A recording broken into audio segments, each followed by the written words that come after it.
ठीक है बच्चों, ये तो बात हुई संक कॉस्ट की। अब हम लोग बात करेंगे शॉर्ट रन में जो हम लोग डिसीजन लेते हैं शट डाउन करने का, वो कब लेते हैं। शट डाउन शॉर्ट रन में हमने फर्म को तब करना है जब उसका रेवेन्यू जो है उसकी वेरिएबल कॉस्ट से कम होगा। ठीक है, यानी कि उसकी वेरिएबल कॉस्ट जो है उसको मीट नहीं कर रहा होगा, लेकिन जो फिक्स्ड कॉस्ट है उसको वो मीट कर रहा होगा। So the firm shut down if the revenue it gets from producing is less than the variable cost of production। जो वो प्रोडक्शन है उसकी वेरिएबल कॉस्ट से अगर उसका रेवेन्यू कम होगा तो तब फर्म जो है वो शॉर्ट टाइम पीरियड में शट डाउन हो जाएगी।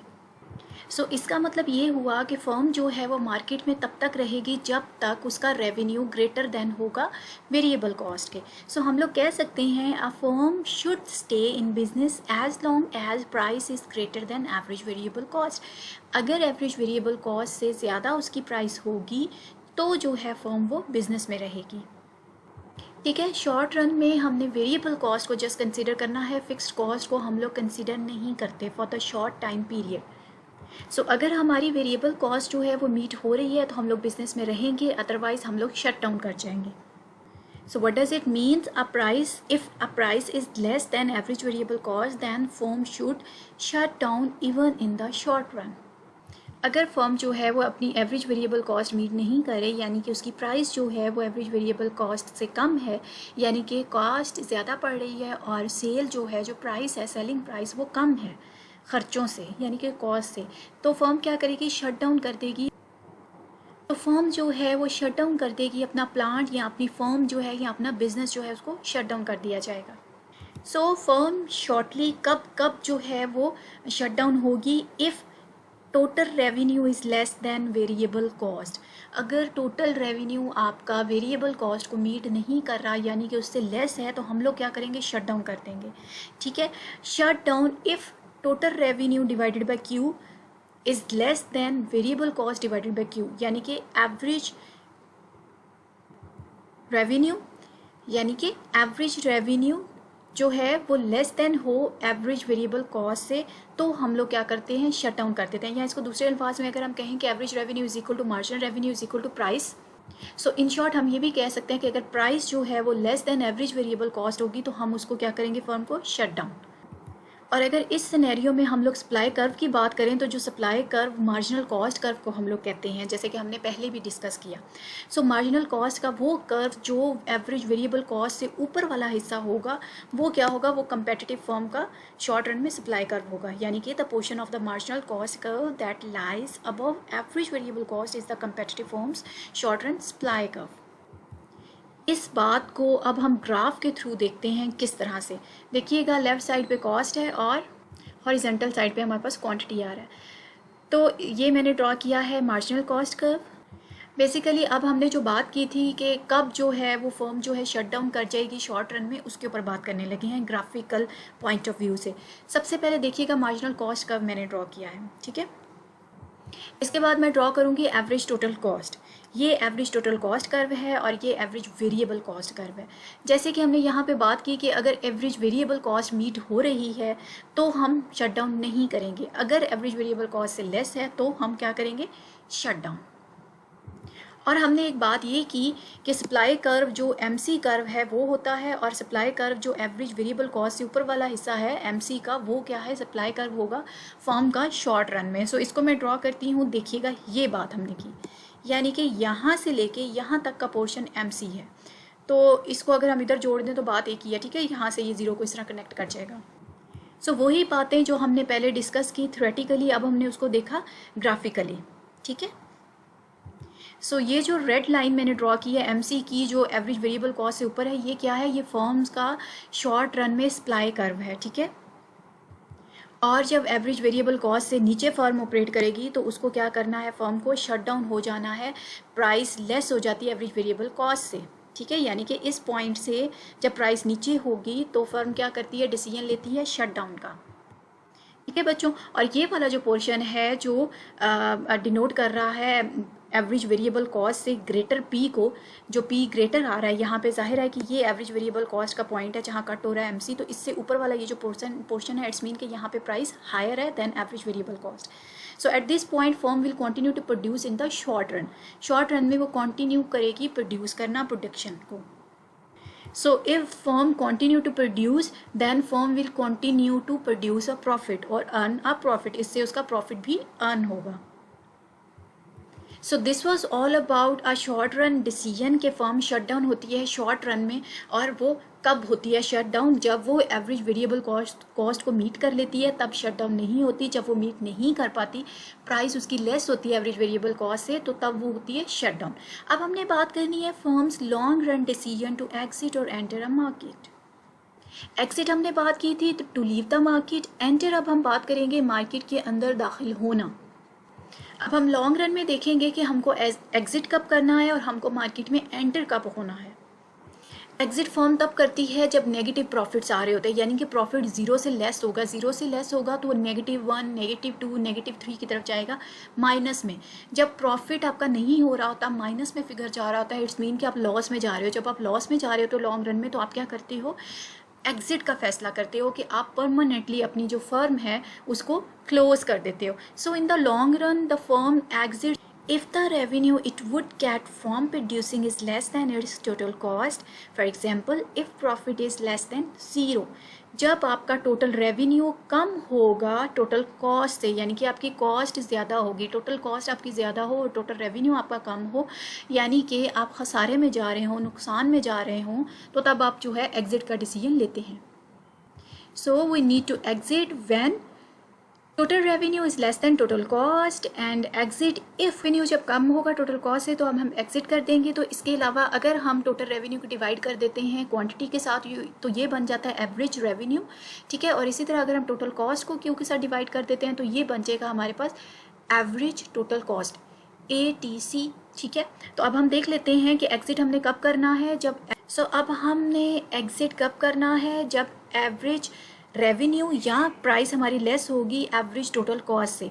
एवरेज टोटल कॉस्ट से कम जब प्राइस होगी तब हमने एग्जिट कर देना है इसमें लॉन्ग रन में. ये बात तो होगी एग्जिट करने की. अब हमने मार्केट में एंटर कब होना है, एंट्री कब हमने लेनी है मार्केट में. A firm will enter the industry if such an action would be profitable.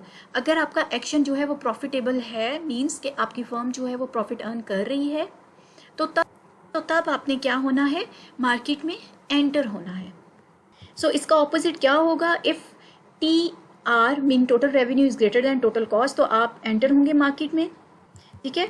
In other words अगर हम क्यू से डिवाइड कर दें दोनों को तो लेफ्ट साइड का पोर्शन जो है वो बड़ा होना चाहिए, विच मीन्स कि प्राइस ग्रेटर देन होनी चाहिए एवरेज टोटल कॉस्ट के. जब प्राइस ग्रेटर होगी एवरेज टोटल कॉस्ट के, यानी कि आपके खर्चे निकाल के आपको प्रॉफिट हो रहा है, तो तब आप मार्केट में एंटर करते हैं. So therefore, as long as a firm is earning a profit or a firm is profitable, you can enter a market. So therefore, as long as economic profit is greater than 0, a firm should stay in the business. Otherwise, it can stay in the business. अगर आप profit earn कर रहे हो, profit आपका 0 से greater है, यानी कि पॉजिटिव साइड पे है, तो फर्म जो है वो बिजनेस में स्टे कर सकती है. और प्रॉफिट अर्न कब होता है, जब आपकी प्राइस ग्रेटर हो एवरेज टोटल कॉस्ट के. और अगर हम यहाँ पे शट डाउन की बात करें तो शट डाउन का क्या मतलब है कि if economic profit is less then 0, price less than average total cost, a firm should shut down. But ये लॉन्ग रन है, तो लॉन्ग रन में क्या होगा, वो एग्जिट करेगी. ठीक है बच्चों, अब फर्म को हमने देखा कि शॉर्ट रन में क्या डिसीजन लेगी, शट डाउन का कब, और लॉन्ग रन में एग्जिट का डिसीजन कब लेगी और एंट्री का डिसीजन कब लेगी. अब हमने जो बात समझनी है वो ये समझनी है कि कंपेटिटिव फर्म का लॉन्ग रन में सप्लाई कर्व क्या होगा.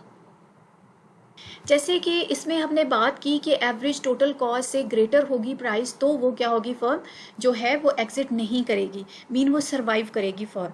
सो हम कह सकते हैं कि एवरेज टोटल कॉस्ट के ऊपर वाला पोर्शन जो मार्जिनल कॉस्ट का होगा वो क्या होगा लॉन्ग रन में, सप्लाई कर्व. क्योंकि सप्लाई कर्व ही होता है हमेशा मार्जिनल कॉस्ट कर्व, ठीक है. मार्जिनल कॉस्ट कर्व जो है उसी को हम सप्लाई कर्व कहते हैं. सो मार्जिनल कॉस्ट कर्व यहाँ पे जो पोर्शन उसका टोटल कॉस्ट से ऊपर वाला होगा, एवरेज टोटल कॉस्ट से ऊपर वाला, वो वाला पोर्शन कहलाएगा supply curve in the long run. Whereas in the short run supply curve था जो कि पोर्शन ऊपर होता है एवरेज वेरिएबल कॉस्ट से अपर, ठीक है. सो The competitive firm's long run supply curve is the portion of its marginal cost curve that lies above average total cost. Average total cost के ऊपर वाला हिस्सा जो होता है वो लॉन्ग रन में सप्लाई कर्व होता है. इसको हम ग्राफिकल, अब सबसे पहले मैंने MC ड्रॉ कर ली जो कि लॉन्ग रन में सप्लाई कर्व को शो करेगा. Then I will definitely draw average total cost and then here is the supply curve. Again look on the screen. Here I am showing again supply curve. Here it is in the red color. Here. This red color is showing the supply curve of a competitive firm in the long run. So the portion which is above than average total cost curve here, this is the MC curve of a competitive firm in the long run. So this is what the firm's long run supply curve, and firm enter if P is greater than average total cost. ठीक है बच्चों, और firm exit कब करेगी? जब P less than होगी average total cost के. सो ये बात हमने क्या की कंपेटिटिव फर्म के सप्लाई कर्व की लॉन्ग रन में और शॉर्ट रन में. अब इनका थोड़ा सा ओवरव्यू ले लेते हैं. सप्लाई कर्व जो होते हैं मार्केट में, कंपेटिटिव मार्केट में किस टाइप्स के होते हैं. एक शॉर्ट रन सप्लाई कर्व होता है जो कि वो पोर्शन होता है मार्जिनल कॉस्ट का जो कि एवरेज वेरिएबल कॉस्ट के ऊपर वाला होता है, उसको हम लोग बोलते हैं सप्लाई कर्व शॉर्ट रन में. और लॉन्ग रन में सप्लाई कर्व वो होता है जो मार्जिनल कॉस्ट का कर्व का पोर्शन होता है जो कि एवरेज टोटल कॉस्ट के कर्व के ऊपर वाला हिस्सा होता है. और ये वो वाला पॉइंट होता है जो कि मिनिमम पॉइंट होता है एवरेज टोटल कॉस्ट कर्व का. कैसे मिनिमम होता है? ग्राफ देखिएगा, ये ग्राफ जो ब्लू कलर का ड्रॉ हो रहा है ये एवरेज टोटल कॉस्ट है.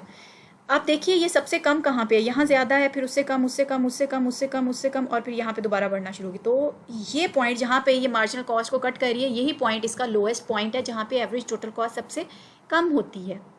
सो यही हमें यहाँ पे बताने की कोशिश की जा रही है लॉन्ग रन में कि मार्जिनल कॉस्ट कर्व का जो portion above minimum points of it average total cost curve, average total cost curve के मिनिमम पॉइंट से ऊपर वाला जो पोर्शन होता है मार्जिनल कॉस्ट कर्व का, उसको हम लोग बोलते हैं लॉन्ग रन सप्लाई कर्व. ठीक है बच्चों, ये बात हमने की सप्लाई कर्व की. सो ये स्क्रीन में जो अब एरिया शो हो रहा है ये हमें पिंक एरिया जो है एरो लगा के मैंने साथ में मेंशन किया है, ये एरिया ये लॉस को शो कर रहा है.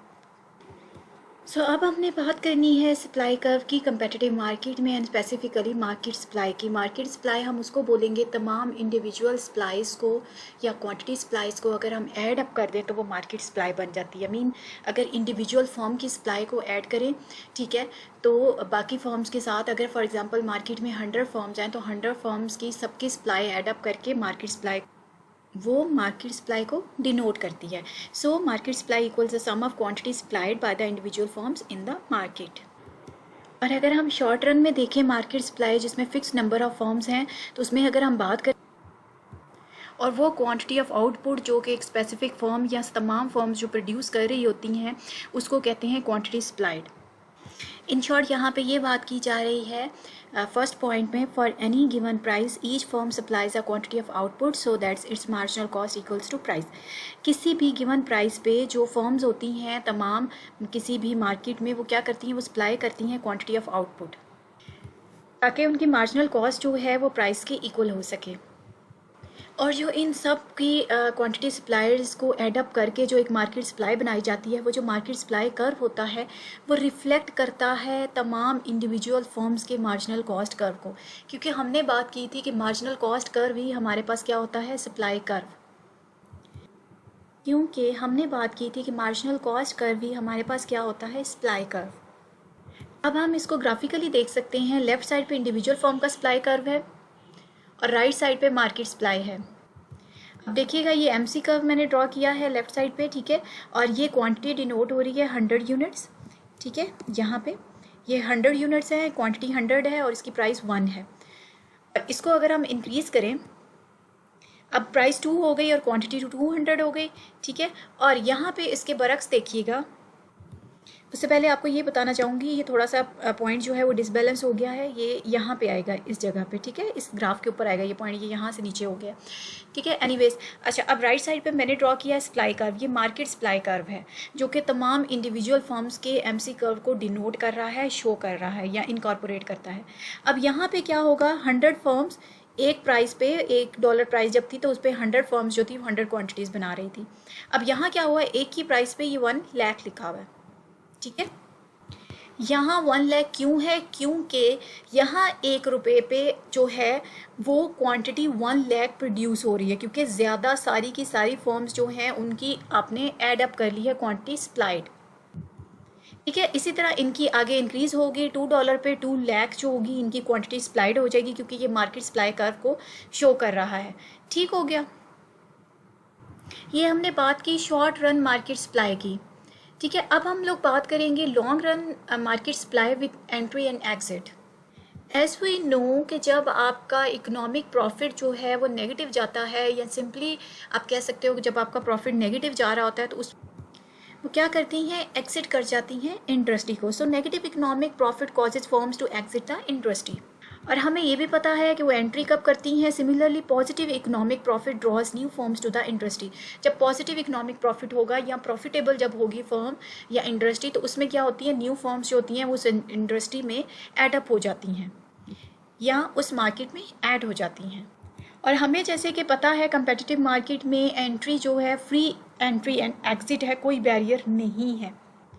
इसका अल्टीमेटली नतीजा क्या निकलता है? इसका रिजल्ट ये निकलता है कि आपके लॉन्ग रन इकोनॉमिक प्रॉफिट जो होते हैं वो ड्रिवन टुवर्ड ज़ीरो, वो ज़ीरो की तरफ, कम से कम होने की तरफ जा रहे होते हैं, क्योंकि बहुत ज़्यादा कंपटीशन बढ़ता जा रहा होता है, ज़्यादा फर्म मार्केट में एंटर हो रही होती हैं। और जब ज़्यादा फर्म मार्केट में एंटर होती हैं उससे एक तो ये होता है कि आपका कंपटीशन बढ़ता है, दूसरा ये कि आपके प्रॉफिट के चांसेस कम से कम होते जाते हैं। सो लॉन्ग रन में क्या होता है? लॉन्ग रन में आपकी प्राइस इक्वल कर जाती है minimum of average total cost के, क्योंकि एवरेज टोटल कॉस्ट से नीचे तो आपने वैसे ही एग्जिट कर देना है लॉन्ग रन में। ठीक है, सो ये क्या हमें बता रहे हैं कि लॉन्ग रन में एंट्री और एग्जिट कब होती है? ये हम पहले भी पढ़ चुके हैं, यहाँ पे एक दफ़ा से दोबारा बताया किस सिनेरियो में, in the point of view of market. ठीक है, यहाँ तक हमने बात ये की कि प्रॉफिट जो है वो ड्रिवन टू ज़ीरो हो जाता है जब तक फर्म्स जो हैं वो एंटर होती रहती हैं। द फर्म्स विल एंटर और exit the market until profit is driven to zero, which means के फर्म्स एंटर और एग्जिट होती रहती हैं मार्केट में जब तक के प्रॉफिट ज़ीरो ना हो जाए। ये हमने बात कर ली। सो लॉन्ग रन में प्राइस इक्वल हो जाती है मिनिमम जहाँ पे हो रही होती है एवरेज टोटल कॉस्ट, ये भी बात हमने की। अब यहाँ जो बात हमने नोट करनी है वो ये है कि लॉन्ग रन में मार्केट सप्लाई कर्व जो होता है वो हॉरिजॉन्टल हो जाता है at this price level, which price level जो कि इक्वल हो रहा होता है minimum of average total cost. Average total cost जहाँ पे मिनिमम हो रही होती है उसके बराबर जो प्राइस आ रही होती है, वहाँ पे मार्केट सप्लाई कर्व जो है वो हॉरिजॉन्टल हो जाता है। अब हमने बात करनी है लॉन्ग रन इक्विलिब्रियम की।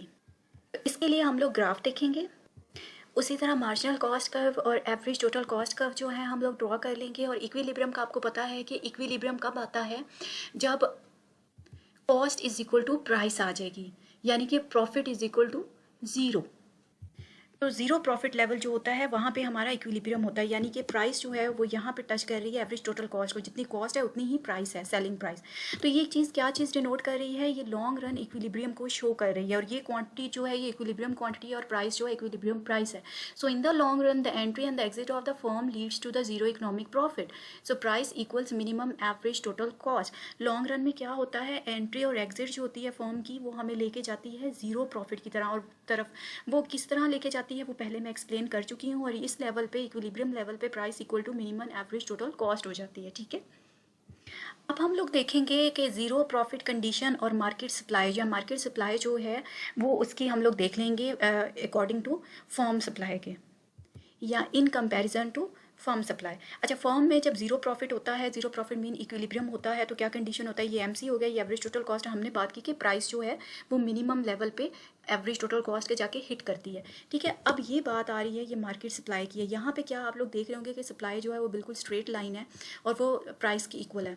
क्यों? क्योंकि हमने बात की थी कि जो सप्लाई कर्व होता है वो मूव करता है प्राइस के अकॉर्डिंगली, यानी कि प्राइस बढ़ती जा रही है तो सप्लाई भी बढ़ेगी।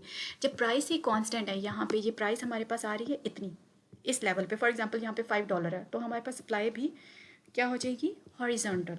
ठीक है, तो मार्केट सप्लाई जो लॉन्ग रन में होती है वो क्या हो जाती है? हॉरिजॉन्टल, जब ज़ीरो प्रॉफिट कंडीशन होती है। ये किस चीज़ की बात कर रही है? ज़ीरो प्रॉफिट कंडीशन की। और दो डिफरेंट जो है वो कंडीशंस में, एक कंडीशन जो है फॉर्म कंडीशन है इंडिविजुअल फॉर्म की, और दूसरी कौन सी है? मार्केट सप्लाई, जहाँ पे मार्केट की बात हो रही है। ठीक है, सो यहाँ तक हमने क्या चीज़ अंडरस्टैंड की, लॉन्ग रन में जो मार्केट सप्लाई होती है जिसमें एंट्री और एग्जिट की फोर्सेस होती हैं या एंट्री और एग्जिट होती है, वहाँ पे एक हमने चीज़ ये पढ़ी कि वो क्या होता है, at the end the process of entry and exit the firm remain must be making zero economic profit. At the end कहाँ पे जाके होता है, जीरो प्रॉफिट पे इस चीज़ का एंड हो जाता है। The process of entry and exit ends only, ये अब प्रोसेस जो एंट्री हो रही है फर्म्स की और एग्जिट हो रहा है फर्म का, ये कब तक चलता रहता है और कब जाके ये ख़त्म होता है, ये ख़त्म होता है only when price and the average total cost are driven to equality, mean जहाँ पे ये इक्वल हो जाती है यानी कि इक्विलिब्रियम आ जाता है।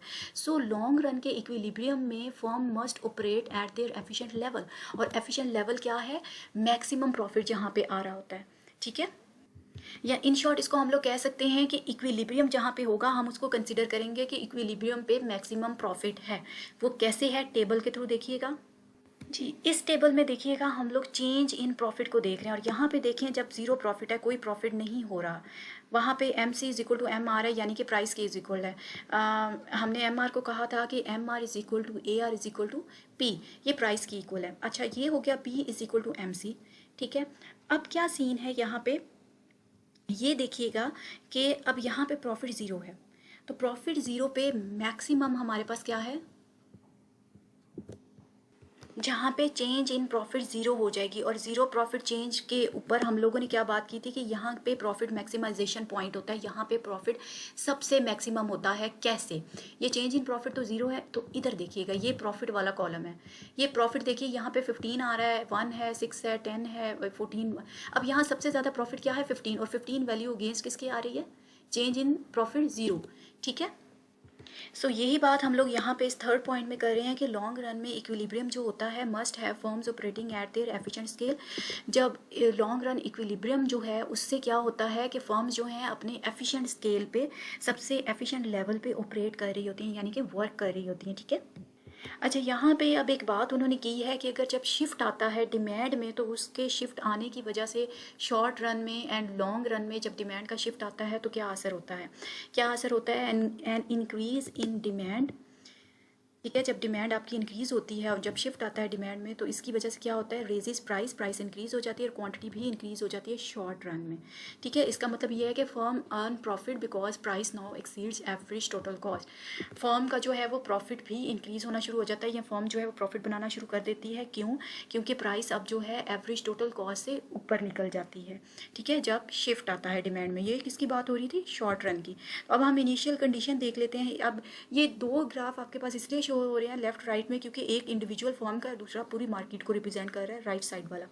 पहले एमसी ड्रॉ किया फर्म वाले में लेफ्ट साइड पे, और एवरेज टोटल कॉस्ट ड्रॉ हमने की, और ये हमने प्राइस ड्रॉ कर दी, ठीक है। अब ये देखिएगा ये पॉइंट जो है, ठीक है, जहाँ पे मैंने पॉइंट मार्क किया है उसको मैं अभी आगे एक्सप्लेन करती हूँ। अब हम जो है मार्केट वाले में उसमें देख लेते हैं कि हमने शॉर्ट रन सप्लाई कर्व बनाया, ये हमने D1 बनाया, और अब क्या हमने ड्रॉ किया, ये हमारे पास Q1 आ गई। ये इनिशियल इक्विलिब्रियम था मार्केट में, पहले हम ये बात कर रहे थे। इक्विलिब्रियम हमारा किस पॉइंट पे आया था, जब ज़ीरो था हमारा चेंज इन प्रॉफिट, यानी कि जब MC is equal to price था। और यही कंडीशन मार्केट में रिप्रेजेंट कर रही होती है जहाँ पे सप्लाई और डिमांड की फोर्सेस आपस में इंटरेक्ट करते हैं, और वो इक्विलिब्रियम होता है। ये इनिशियल कंडीशन थी जो फर्म जिसमें ऑपरेट कर रही थी। अब हमने क्या मूव करना है, हमने शॉर्ट रन से लॉन्ग रन की तरफ। अब हम शॉर्ट रन के रिस्पॉन्सेस को देखेंगे, ठीक है। शॉर्ट रन में हमने ये देखना है डिमांड इंक्रीज़ हुई, हमने ये देखना है कि डिमांड इंक्रीज़ हुई, ठीक है। अब ये देखिएगा स्क्रीन पे डिमांड जो है वो इंक्रीज़ हो रही है, यानी कि राइट साइड पे मूव करेगी। राइट वाले ग्राफ की बात कर रही हूँ, यहाँ पे ये एरो देखिएगा, ठीक है। इस तरफ को अब डी शिफ्ट हो जाएगा डिमांड। अब ये आ गया हमारे पास D2।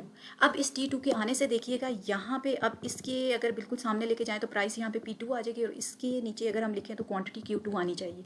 अब हम देख लेते हैं, ये देखिए P का एरो मैंने ऊपर ड्रॉ किया है, P1 इंक्रीज़ हो रहा है, P1 इंक्रीज़ होकर P2 बन गया, और Q1 इंक्रीज़ होकर Q2 बन गया, और हमारे पास एक इक्विलिब्रियम पॉइंट आ गया B, ठीक है। ये शॉर्ट रन के रिस्पॉन्सेज हैं जिसमें क्या हुआ कि हमारी डिमांड इंक्रीज़ हुई, और ये नीचे बॉटम पे भी लिखा हुआ है एन इंक्रीज़ इन डिमांड। जब डिमांड में इंक्रीज़ होता है तो क्या चेंजिंग आते हैं शॉर्ट रन में, ठीक है। तो अब हम इसको ये जैसे हमने ड्रॉ किया, अगर हम इसको कंपैरिजन उधर करें फॉर्म वाले में, तो हम लोग ये देखेंगे, ये देखें इनका प्रॉफिट भी इंक्रीज़ हो गया P2। तो अब ये वाला एरिया जो है ये प्रॉफिट को डिनोट कर रहा है, ठीक है, तो मैं इसको यहाँ पे ड्रॉ कर देती हूँ। अब येलो वाला एरिया देखिएगा, ये प्रॉफिट जो है वो डिनोट कर रहा है। ये मैं पीछे भी डिस्कस कर चुकी हूँ, हम लोग पहले भी इसको देख चुके हैं। अभी यहाँ पे ब्रीफली आपको दोबारा इसलिए अलग से बता रही हूँ कि शॉर्ट रन में डिमांड के इंक्रीज़ होने से क्या इफेक्ट पड़ता है फर्म्स के ऊपर और मार्केट के ऊपर। ठीक है, तो ये क्या है, ये प्रॉफिट है। येलो वाला पोर्शन क्या डिनोट कर रहा है, प्रॉफिट, क्योंकि मार्जिनल जो रेवेन्यू है या P2 जो है वो अबव है एवरेज टोटल कॉस्ट के। ठीक है, अब हमने लॉन्ग रन रिस्पॉन्सेज देखने हैं। अब शॉर्ट रन में तो ये हुआ कि प्राइस इंक्रीज़ हुई, ठीक है, डिमांड इंक्रीज़ हुई और डिमांड के इंक्रीज़ होने से प्राइस इंक्रीज़ हो गई, यानी कि D1 से D2 की तरफ शिफ्ट किया था। ठीक है, वो मैंने यहाँ पे ड्रॉ किया हुआ है। अब इनके ये D1 से D2 की तरफ शिफ्ट होने से प्राइस भी इंक्रीज़ हो गई, ये P2 पे आ गया। अब प्राइस इंक्रीज़ हो गई, अब सेलर क्या करते हैं, ज़्यादा चीज़ें सेल करना शुरू कर देते हैं, सप्लाई ज़्यादा कर देते हैं। यानी कि अब शिफ्ट किस में आना चाहिए, सप्लाई में, क्योंकि लोग प्रॉफिट अर्न करना शुरू कर देते हैं। अब इससे क्या होगा, हमारी सप्लाई शिफ्ट होनी चाहिए, S1 जो है उसको शिफ्ट होना चाहिए। अब S1 जो है वो शिफ्ट होकर S2 हो जाएगा, ये देखिए स्क्रीन पे ड्रॉ हो रहा है, ये S2। ठीक है, और इससे क्या चेंज आया, ये Q3 क्वांटिटी को रिप्रेजेंट कर रहा है, Q3 और पॉइंट C पॉइंट अब क्या है, ये हमारा न्यू इक्विलिब्रियम पॉइंट है। ठीक है, सो इससे क्या हुआ था कि इस C पॉइंट की वजह से हमारा क्या हुआ था, प्रॉफिट ड्रॉप डाउन हुआ था। तो ये हमने क्या किया था कि जब मार्केट, हमने ये बात की थी कि जब मार्केट में एंट्री और एग्जिट्स ऊपर रहते हैं, अल्टीमेटली वो जीरो प्रॉफिट की तरफ मूव करते हैं या जीरो प्रॉफिट की तरफ ड्राइव इन करते हैं। तो अब यहाँ पे क्या हो रहा है कि अब देखा आपने कि यहाँ से ये नीचे से जब सप्लाई आ गई तो इट्स मीन के प्राइस डाउन हो गई, प्राइस के डाउन होने से प्रॉफिट कम हो गया। So positive economic profit causes entries into the market. जब प्रॉफिट ज़्यादा था, पीछे जब मैंने आपको येलो एरिया शो किया, जब हमारी प्राइस बढ़ गई थी P2 की तरफ, जब डिमांड बढ़ी थी, तो तब क्या हुआ था, पॉजिटिव इकोनॉमिक प्रॉफिट के कॉजेज़ थे। ठीक है, अब उन कॉजेज़ की वजह से क्या हुआ, एंट्री की लोगों ने मार्केट के अंदर, जिसकी वजह से प्राइस जो है वो डाउनवर्ड इफेक्ट उसके ऊपर आया, so that the economic profit of once again zero. Economic profit जो है फिर ड्राइव इन करते हैं, ड्राइव टूवर्ड्स करते हैं जीरो प्रॉफिट की तरफ। तो इस तरह से मार्केट के अंदर ये डिमांड और सप्लाई की फोर्सेस जो हैं एक दूसरे के साथ जो है वो वर्क इन करती हैं। एक के बढ़ने से दूसरे के ऊपर इफेक्ट पड़ता है, फिर दूसरा बढ़ जाता है, और एक के इंक्रीज और डिक्रीज होने से ये इनका आपस में मामला इस तरह से चलता रहता है। अब यहाँ पे क्वेश्चन अराइज होता है, why the long run supply curve might slope upward. क्यों सप्लाई कर्व जो है वो अपवर्ड स्लोप हो सकता है लॉन्ग रन में। एक तो ये है कि रिसोर्सेज जो आप उसमें यूज़ कर रहे हो उसकी वो लिमिटेड क्वांटिटी है, और लिमिटेड क्वांटिटी होने की वजह से वो एक्सपेंसिव होगा। तो एक्सपेंसिव जब होगा, कॉस्ट उसकी प्रोडक्शन कॉस्ट जो है वो ज़्यादा पड़ेगी, तो उससे प्राइस भी इंक्रीज़ होगी। जब प्राइस इंक्रीज़ होगी तो सप्लाई इंक्रीज़ होगी, क्योंकि लॉ ऑफ सप्लाई ये कहता है। ठीक है, तो इससे जो है स्लोप अपवर्ड जाने का खदशा होता है या जाता है। And second reason is firms may have different cost. Different firms की डिफरेंट कॉस्ट होती है, कुछ की कॉस्ट ज़्यादा होती है, जिनकी कॉस्ट ज़्यादा होगी उनका स्लोप और उनकी सप्लाई उसके अकॉर्डिंग ही मूव करेगी। अब यहाँ पे एक टर्म यूज होती है marginal firm, and the marginal firm is the firm that would exit the market if the price were any lower. अब मार्जिनल फर्म वो वाली फर्म होती है जो कि मार्केट को एग्जिट कर जाती है, मार्केट को छोड़ जाती है अगर प्राइस और कम की जाए चीज़ों की। क्यों? क्योंकि उनकी कॉस्ट ज़्यादा होती है। जैसे कि हमने बात की कि फर्म्स की कॉस्ट डिफरेंट होती है, इसका मतलब है कि कुछ की कॉस्ट उनको ज़्यादा पड़ रही होती है, मेकिंग कॉस्ट, चीज़ें बनाने की प्रोडक्शन कॉस्ट उनको ज़्यादा पड़ रही होती है। तो जिनको ज़्यादा पड़ रही होती है, जिनके खर्चे मीट नहीं हो रहे होते, तो वो फर्म्स क्या करती हैं, वो एग्जिट कर जाती हैं अगर गवर्नमेंट की तरफ से या कुछ इस तरह की कंडीशंस लगा दी जाती हैं जिससे प्राइस आपको लोअर करने को कहा जाता है। तो वो फर्म्स जो कि मार्केट को एग्जिट कर देती हैं प्राइस लोअर होने की वजह से, उनको कहते हैं मार्जिनल फर्म। ठीक है बच्चों, तो ये सारी हमारी इस चैप्टर के बारे में बात थी, इस चैप्टर के कॉन्सेप्ट्स हमने डिस्कस किए। आई होप कि यू विल अंडरस्टैंड। थोड़ा कंसेप्चुअल है ये चैप्टर लेकिन इजी है। इंशाल्लाह अब नए चैप्टर के साथ और नए लेक्चर के साथ आपसे फिर मुलाकात होगी। तब तक अपना और अपने प्यारों का ढेर सारा ख्याल रखिएगा। मुझे और अपने प्यारे देश पाकिस्तान को अपनी दुआओं में ज़रूर याद रखिएगा। टिल देन, अल्लाह हाफिज़।